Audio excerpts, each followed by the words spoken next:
Katika masaa haya, wana na binti zako twaja mbele zako tukiwa ni wenye dhambi. Yesu, tunakusihi ukatusamehe dhambi na makosa yetu, na hatimaye Bwana tukaitwe kwa jina lako. Yesu, kwa kuwa ni mwema, tunaamini ya kwamba hata tunapoenda katika ibada hii itapata kibali machoni pako. Tunaomba kwa imani kupitia jina lako Yesu Kristo, amen. Naye ataibuka na kunena maneno ya makufuru. Dhambi hiyo haisamehewi. Dhambi ya kukufuru Roho Mtakatifu ni dhambi isiyofutika. Hebu muombe Mungu akupatie ujazo wa Roho Mtakatifu.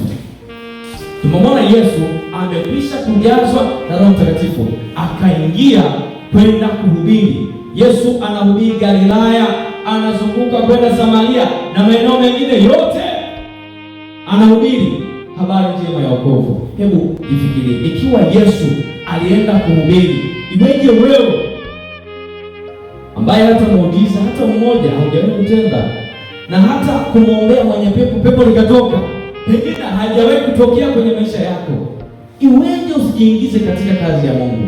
Tumepewa wito ya kwamba tujazwe Roho Mtakatifu, tuingie kazini, tukawahubiri watu habari njema ya wokovu, maana huyu ndiye Roho Mtakatifu anayetenda kazi. Haleluya! Popote utakapokuwa, popote utakapoenda, Roho Mtakatifu atakuongoza, ingali utaenda kwa kusudi la kueneza neno la Mungu. Usiogope, Mungu yuko pande wako. Isaya 41 fungu la 10, Biblia inasema usiogope, kwa maana Mungu yuko upande wako. Jitathmini katika maisha yako. Je, mpaka sasa bado unaye Roho Mtakatifu katika maisha yako, au Roho Mtakatifu amekwisha kuondoka?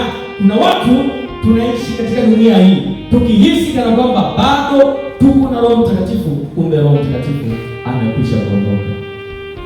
Hebu jitathmini, angalia, je, yote unayoyatenda yanatokana na matunda ya Roho Mtakatifu? Utu wema, upendo, utaua na mengine yote yaliyo mema, je, yanaonekana katika maisha yako?